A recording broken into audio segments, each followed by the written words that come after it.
Hello বন্ধুরা, যারা গার্ডেনে আপনাদেরকে স্বাগত। আশা করি সকলে ভালো রয়েছে।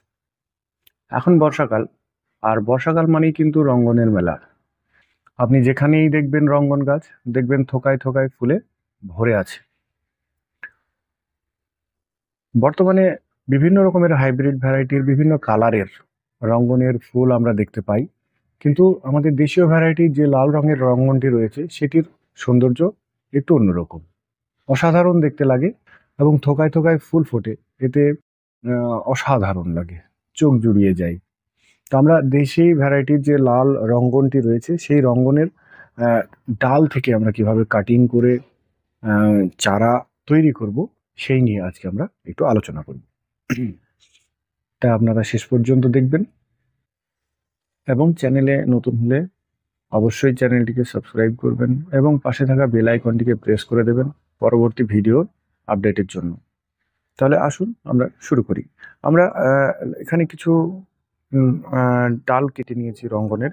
এই ডালগুলি আমরা বসিয়ে চারা তৈরি করব। সেখানে আমরা এখানে মিডিয়া হিসেবে মাটি নিয়েছি। আমরা এখানে মাটিটা তৈরি করেছি মোটামুটি আপনি 50% মাটি, 30% কম্পোস্ট, আর 10% মতো আমার এখানে দেওয়া আছে বালি এবং 10% কোকোপিট দিয়ে একটা সুন্দর মাটি তৈরি করা আছে। এবং তার সঙ্গে আমাদের আরেকটি জিনিস লাগবে, সেটা হচ্ছে এই রুটিং হরমোন পাউডার।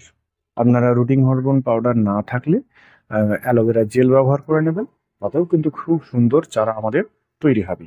এর সঙ্গে আমাদের আর কি লাগবে, একটি ধারালো ব্লেড নিয়ে নেবেন।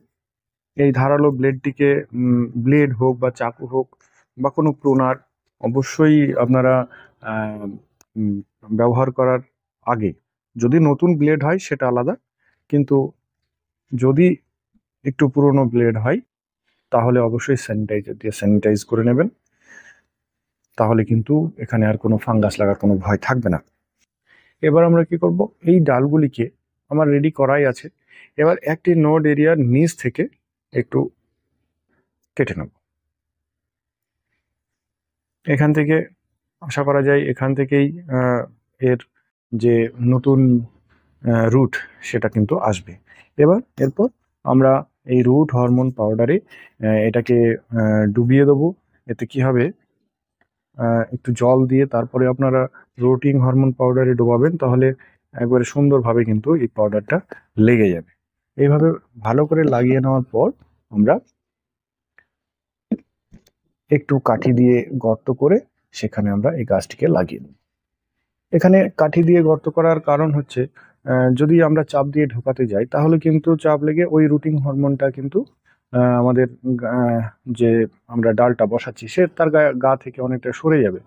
তাই একটু গর্ত করে নেবেন, তারপরে আপনারা সেখানে দিয়ে দেবেন এবং গোড়াটা একটু চাপ দিয়ে শক্ত করে দেবেন।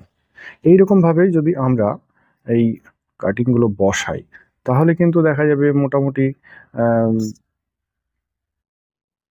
20 থেকে 30 দিনের মধ্যেই কিন্তু আমাদের এখান থেকে খুব সুন্দর সুন্দর পাতা ছাড়তে লাগবে। তার মানে পাতা ছাড়া মানেই হচ্ছে রুট বেরোচ্ছে।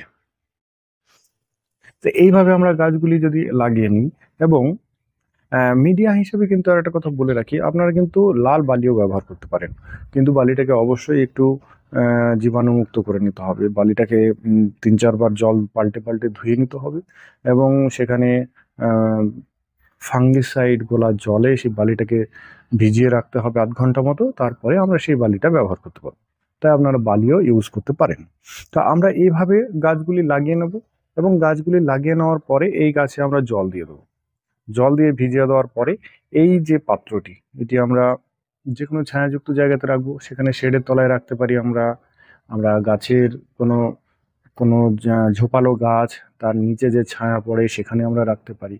তাহলেই দেখবেন এর খুব ভালো রেজাল্ট আমরা পাবো। তাই আপনারা নিজেরাই এইভাবে রঙ্গনের চারা তৈরি করে নিতে পারবেন এবং আপনার বাগানকে আরো বেশি বেশি গাছে ভরিয়ে তুলতে পারবেন। ভিডিওটি যদি ভালো লেগে থাকে অবশ্যই একটি লাইক দেবেন এবং বন্ধুদের মধ্যে শেয়ার করে দেবেন, তারাও যাতে এইভাবে চারা তৈরি করা শিখতে পারে। এবং আরও যদি কিছু জানার থাকে আপনাদের, অবশ্যই কমেন্টে জানাবেন, আমি তার উত্তর দিয়ে দেবো। আপনারা সকলে ভালো থাকুন এবং এভাবেই আপনারা ছাদ বাগান করুন এবং সবুজের সঙ্গে থাকুন। ধন্যবাদ।